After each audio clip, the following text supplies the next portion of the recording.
বাড়ির সামনে একটি সুন্দর মার্কেট, যে মার্কেটে এ টু জেড পাওয়া যাচ্ছে, যেখানে আপনি হাতাখুন্তি থেকে শুরু করে সবজি পর্যন্ত এবং পকোড়া পর্যন্ত সব কিছু খুব সস্তা দামে পাওয়া যাচ্ছে। তারপরে আমরা সন্ধ্যাবেলা খিচুড়ি করলাম।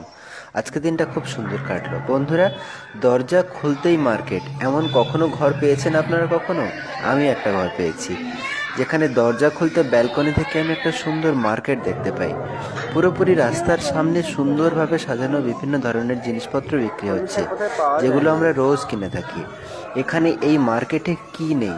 সত্যিকারে গোড়গাঁওতে যে সমস্ত গরিব মানুষরা কেনাকাটা করে, তারা এই মার্কেটে তো অবশ্যই আসে। এখানে হাজারো মানুষের ভিড়।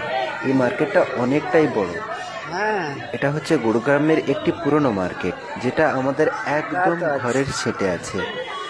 এখানে গিয়ে কিছুটা বাজার করে নিলাম এবং সেই সঙ্গে পকোড়াও কিনে নিলাম। সত্যিকারে এখানে মার্কেটের সমস্ত কিছু খুবই সস্তা। আমি তো ঘরের জিনিসপত্র টুকটাক কিছু কিনে নিলাম, বেলুন থেকে শুরু করে এবং অন্যান্য জিনিসপত্র। পকোড়া কিনে এনে আমি যখন তহমিনাকে দিলাম, তহমিনা তো খুবই খুশি। পকোড়াগুলোকে ঢেলে এবং দু ধরনের আচার দিয়েছিল, একটা ঝাল ঝাল আচার আর আরেকটা মিষ্টি মিষ্টি আচার। আমার তো মিষ্টি আচারটি খুবই ভালো লাগে, একদম টাটকা গুড়ের মতো মিষ্টি আচার, খুবই সুন্দর। মিষ্টি আচারটা দিয়ে আমি প্রায় পুরোটাই খেলাম।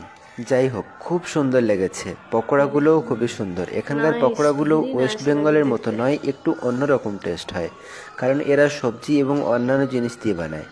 যাই হোক,